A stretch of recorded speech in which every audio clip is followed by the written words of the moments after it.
Hey loves! In this video I wanted to share with you the number one thing that has really helped my hair to grow. Now I just wanted to specify and emphasize on growing, because I've noticed sometimes within the natural hair community growing hair and retaining length can be used interchangeably where they are like worlds apart, and so I'm really focusing on actually growing hair. The number one thing that has helped me to grow my hair is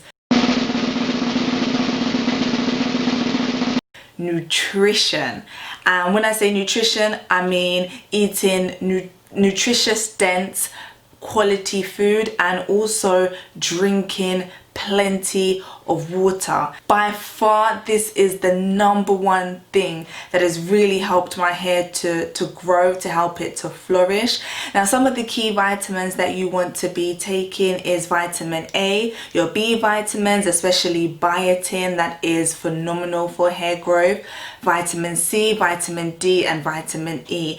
And two of the key minerals that you want to ensure that you are getting is iron and zinc. And then also to get protein, our hair is made up mostly of a rough protein called keratin, and so it's really good to ensure that you are getting at least the daily recommended amount of protein for yourself, and also taking into factor whether you exercise or not, because for example athletes will need more protein, but also if you just exercise generally like 3 times a week, you would need more protein as well than I guess more sedentary person.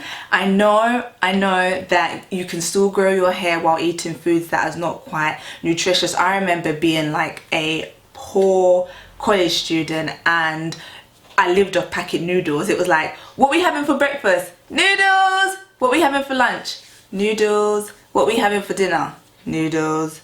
Literally, like that's all, well, it felt like that's all I was living off. And I know my hair was still growing because when those edges came through, I went back for the relaxer to kill my baby hairs. So I understand that hair can still grow while you are eating foods that's not necessarily nutritious, but in terms of actually your hair being at its optimum for health, and also in terms of how quickly it grows, then nutrition is key. I mean, I don't even think I really realized in terms of like how much my hair has flourished going back to my first video that I released and just seeing the state of my hair. Oh my gosh. And then now where it is, I mean, it's been such a tremendous change. And I honestly can share with you that nutrition has been such a key part. It has been the number one thing.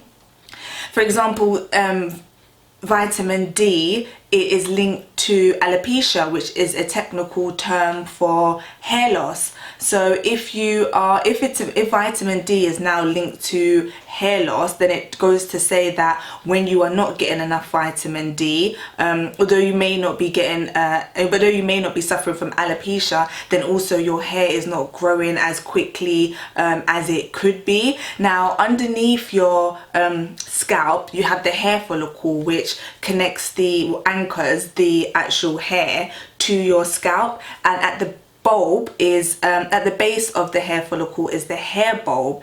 Now your blood is being supplied through the through your body, throughout your body, through your veins, and when it gets to where the papilla is, it breaks off into arteries, and blood is supplied to the dermal papilla, and then the nutrients is supplied into the germinal matrix. This is all within the hair follicle. Now the germinal matrix is where the cells are dividing rapidly, and those cells will form your hair once it comes out of your actual scalp. Now hair is the second fastest growing tissue in the body, second only to bone marrow. So if you're not getting enough nutrients, it's the nutrients that's within the blood that will increase the rate that these cells are dividing within the germinal matrix.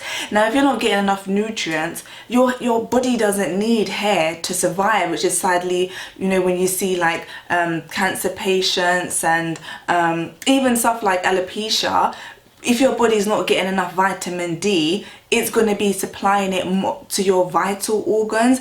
And especially if for black people, they are generally more deficient in vitamin D than white people, because the way that our skin is designed is to like protect us, right, from not actually getting like sunburn, not actually getting cancer from the sun. So we actually need more we need more exposure to sun to get the same levels of vitamin D that a white person would need. So especially if you're living in somewhere that's a cold climate, because we like came from warm climates, so our body was designed to help us to survive in those areas. Now due to migration, we're not living like where our grandparents lived, and so we're really not getting as much vitamin D as even our grandparents were getting, who were living back in Africa, living back in the Caribbean, living back where, you know, all the sun was.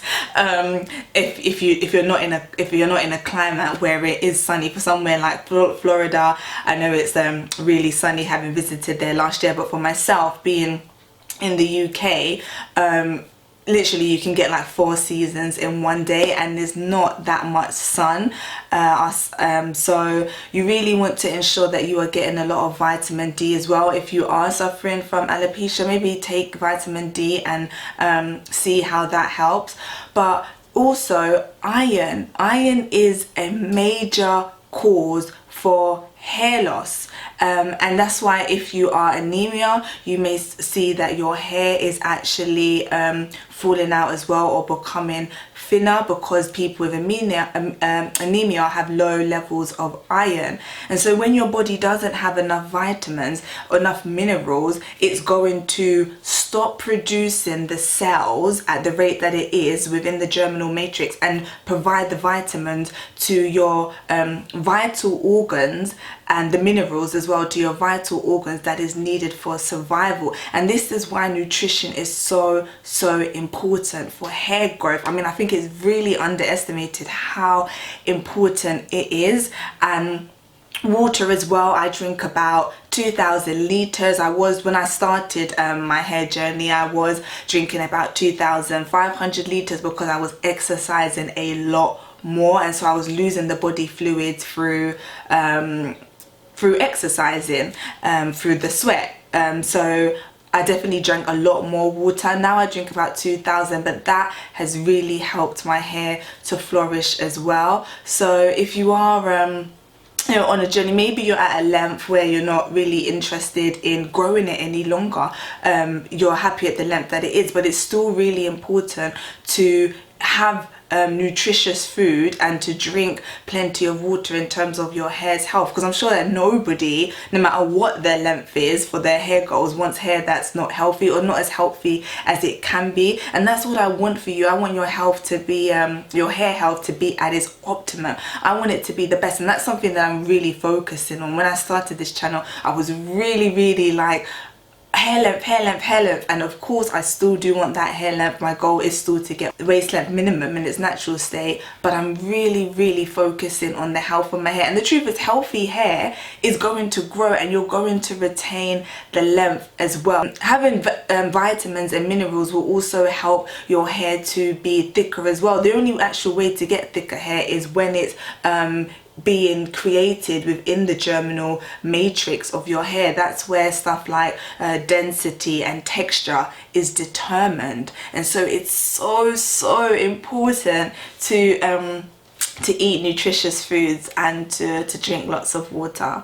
So let me know if you've noticed a difference, if you start eating more nutritious food and start drinking more water. Let me know if it's something that you did like halfway through your hair journey and you noticed that your hair was growing quicker. Please do put in the comments as well. Testify, let other people know that it's actually worked for you as well. For more natural hair care videos, click subscribe, hit the bell and click all to never miss a video. Please share. Thank you so much for watching. Take care.